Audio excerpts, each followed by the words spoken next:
மதிப்பிற்குரிய விவசாய நண்பர்களே, இன்றைக்கி நம்ம எதை பற்றி பார்க்க போகிறோம்னா, நெல் பயிரில் வந்து பாக்டீரியல் இலைக்கருகள் நோய் அப்படின்றதான். ஏன்னா நெல் பயிரில் வந்து நிறையா பூஞ்சான நோய் தாக்குதல் இருக்குது. ஆனால் அதை கண்டுபிடிச்சிடலாம். ஆனால் பாக்டீரியல் இலைக்கருகள் நோயை எப்படி கண்டுபிடிக்கிறது? ஏன்னா போன வீடியோவில் பொட்டாசியம் பற்றாக்குறையை பற்றி நெல்லில் சொல்லியிருந்தேன். அப்போ பொட்டாசியம் பற்றாக்குறையும் பாக்டீரியல் இலைக்கருகள் நோயும் ஒன்றா இருக்குது அப்படின்னு ஒரு நண்பர் கேட்டிருந்தாரு. அதை எப்படி இது பண்ணலாம் அப்படின்றதான். இப்போ பாக்டீரியல் இலைக்கருகள் நோய்க்கு காரணமானது பாக்டீரியா நமக்கு தெரியும். அது ஜாந்தோமோனஸ் சாந்தோமோனாஸ் கேம்பஸ்ட்ரிஸ் அப்படின்னு சொல்லக்கூடிய ஒரு பாக்டீரியா தான் இந்த இலைக்கருகள் நோயை உருவாக்குது. இதை எப்படி கண்டுபிடிக்கிறது, எப்படி கண்டறிவது? இப்போ பாக்டீரியா இலைக்கருகள் நோயின்னு சொல்கிறோம். இலைக்கருகள் நோயும் ஒரே மாதிரியாக இருக்கும். அது பூஞ்சான நோயா, இலைக்கருகள் நோயா, அல்லது பொட்டாசியம் பற்றாக்குறையா அப்படின்றத எப்படி கண்டுபிடிக்கிறது? இது பார்த்தீங்கன்னா நடவு நட்ட 3 வாரம் கழித்து ஆரம்பிக்கும். அதாவது நடவு நட்ட பிறகு 3 வாரத்தில் இதோட தாக்குதல் தெரிய ஆரம்பிக்கும். தண்ணீர் பூத்தது போல், இப்போ இலை இப்படி இருக்குன்னு வச்சுக்கோங்களேன். இதான் நெல்லோட இலைனா தண்ணீர் பூத்தா எப்படி இருக்கும்? மேல்புறமாக நுனியில் தண்ணீர் பூத்தது போல காணப்படும். இலையின் ஓரம் காய்ஞ்சிட்டு வரும். அப்போது பொட்டாசியம் டெஃபிஷியன்சி இலை ஓரம் தான் காய்ஞ்சிட்டு வர சொன்னேன். இதில் எப்படின்னா இப்படி இருக்கும். அப்படியே மார்ஜின் பார்த்தீங்கன்னா இலை ஓரம் இப்படியே வேவரின்னு சொல்லுவாங்க. வேவரின்னு சொல்லுவாங்க. இலை ஓரம் ஓரம் காய்ந்து காணப்படும். ஆனால் நரம்பு பகுதி தெளிவாக இருக்கும். நரம்பு காயாது. அதாவது இலையோட நுனியிலிருந்து கருக ஆரம்பிச்சிடும். கருக ஆரம்பிச்சு அப்படியே இலை ஓரத்துலேருந்து உள்ளே கூடி காஞ்சிக்கிட்டே வரும். ஆனால் பார்த்தீங்கன்னா நரம்பு மட்டும் அப்படியே பசுமையாக காயாமல் இருக்கும். நடு நரம்பு காயாது. இதை வச்சு நம்ம இதை பொட்டாசியம் டெஃபிஷியன்சி கிடையாது, இது பாக்டீரியல் இலைக்கருகள் நோய் அப்படின்னு கண்டுபிடிச்சிடலாம். இன்னும் நம்ம நண்பர்களுக்கு இன்னுமே ஈஸியாக எப்படி கண்டுபிடிக்கிறதுக்கு ஒரு எளிய ஆய்வு முறையே இருக்குது. அது எளிய ஆய்வு முறை. அது என்னென்னா, நம்மளே வீட்டில் செஞ்சு பார்த்துக்கலாம். யாருனாலும் சரி செஞ்சு பார்த்துக்கலாம். ஒன்றும் இல்லை, நம்ம டீ குடிக்கிற ஒரு டம்ளர் இருக்கு இல்லையா, டீ டம்ளரு.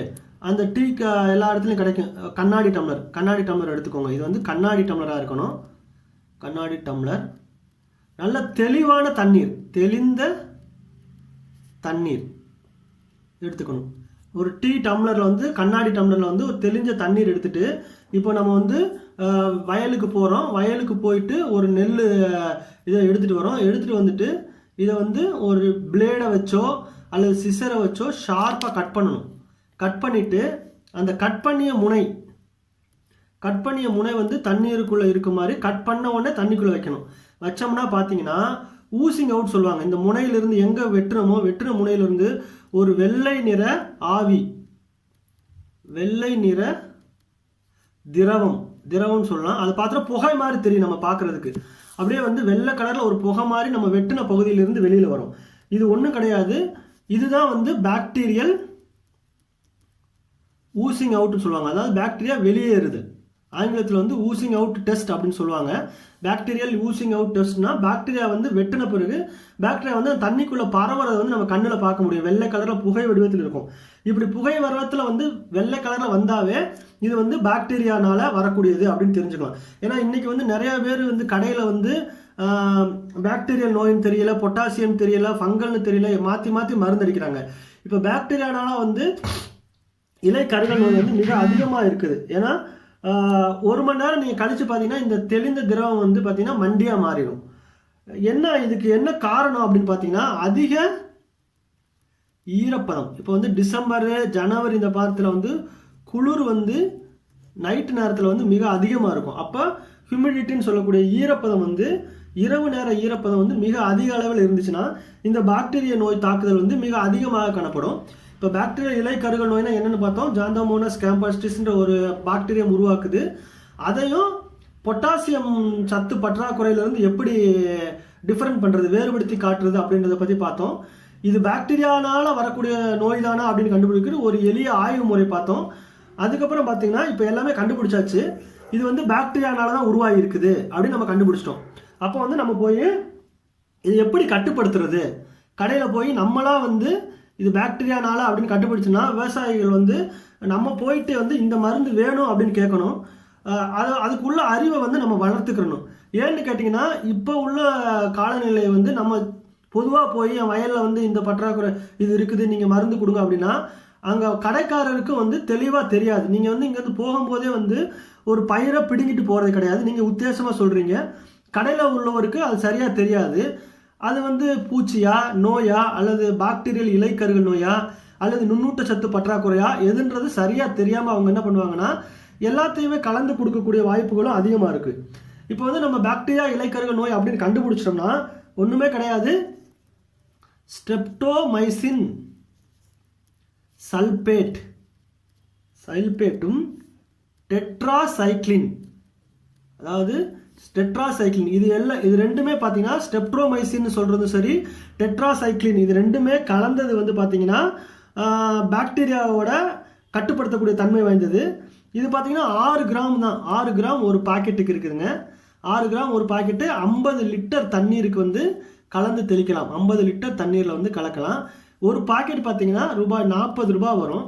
நீங்கள் 2 பாக்கெட் வாங்கிக்கலாம். 100 லிட்டர் தண்ணி போதும் ஒரு ஏக்கருக்கு. அப்போ 2 பாக்கெட் வாங்கினீங்கன்னா ஒரு 80 ரூபாய் செலவில் வந்து நீங்கள் வந்து பாக்டீரியல் இலைக்கருகள் நோய் இருந்ததுன்னா நீங்கள் அதிகமாக கட்டுப்படுத்திடலாம். அப்படி வந்து இதனால முடியலை அப்படின்னா வந்து காப்பர் ஆக்சி குளோரைடு அப்படின்னு நீங்கள் சொல்லுவீங்க. ப்ளூ காப்பர் அப்படின்ற பேரில் இருக்கும். காப்பர் ஆக்சி குளோரைடு இதுவும் பார்த்தீங்கன்னா பாக்டீரியல் இலைக்கருகள் நோய்க்கு வந்து கட்டுப்படுத்தக்கூடிய ஒரு பூஞ்சானத்தையும் கட்டுப்படுத்து. காப்பர்ன்றது பார்த்தீங்கன்னா காப்பர்ன்றது வந்து என்னது தாமிரம். இந்த தாமிரம் பார்த்தீங்கன்னா பூஞ்சானத்தையும் கட்டுப்படுத்தும், பாக்டீரியாவும் கட்டுப்படுத்துது. அதனால காப்பர் ஆக்சி குளோரைடு ப்ளூ காப்பர் அப்படின்ற பேரில் இருக்கும். இது வந்து 500 கிராம் ஒரு ஏக்கருக்கு வந்து நம்ம ஸ்ப்ரே பண்ணலாம். இது வந்து 500 கிராம் ஒரு ஏக்கருக்கு நம்ம வந்து 10 டேங்கோ 8 டேங்கோ வாங்கி காப்பர் ஆக்சி குளோரைடு பொடி பண்ணலாம். ஒன்று ஸ்ட்ரெப்டோமைசின் டெட்ராசைக்ளின் இந்த காம்பினேஷனில் போகலாம். அப்படி இல்லைனா காப்பர் ஆக்சி குளோரைடு வந்து 1/2 கிலோ வாங்கி போடலாம். இதுக்குமே நீங்கள் சீப்பாக பண்ணணும் அப்படின்னா நீங்கள் வந்து வயலில் வந்து நம்ம ஜென்ரலாக யூஸ் பண்ணக்கூடிய ப்ளீச்சிங் பவுடர்னு சொல்லுவாங்க பார்த்தீங்களா. ப்ளீச்சிங் பவுடர்னா கால்சியம் ஆக்சி குளோரைடுன்னு அப்படி ஆங்கிலத்தில் சொல்லுவாங்க. கால்சியம் ஹைப்போக்ளோரைடுன்னு சொல்லுவாங்க. கால்சியம் ஹைப்போக்ளோரைடு இது வந்து பொதுவாக பார்த்தீங்கன்னா தமிழில் வந்து ப்ளீச்சிங் பவுடர்னு சொல்லுவாங்க. இது வந்து 2 கிலோ ஒரு ஏக்கருக்கு. ப்ளீச்சிங் பவுடர் வந்து 2 கிலோ ஒரு ஏக்கருக்கு நீங்கள் கடமடையில் தண்ணி பாயுது இல்லையா, தண்ணி பாயிற இடத்துல வந்து நீங்கள் ஊற்றிடலாம். அப்படின்னா கரைச்சி வந்து நீங்கள் வயல்லே கூட ஊற்றி விடலாம். அப்படி ஊற்றினீங்கன்னா இது பார்த்தீங்கன்னா ஒரு 20 ரூபா தான் இருக்கும். கிலோவே 20 ரூபா தான். இது 2 கிலோ வாங்கினா 40 ரூபா தான். இந்த மாதிரியான ஈஸியான நடைமுறையும் பயன்படுத்தி நம்ம பாக்டீரியல் இலைக்கருகள் நோயை வந்து கட்டுப்படுத்தலாம். இந்த பாக்டீரியா தாக்குதல் வந்து நெல்லில் மட்டும் இல்லாமல் பல்வேறு வகையான காய்கறி பயிர்லையும் இப்போ தற்சமயம் பாக்டீரியல் தாக்குதல் அதிகமாக தென்படுது. இப்போ நெல்லுக்கு மட்டும் நம்ம சொல்லியிருக்கோம்.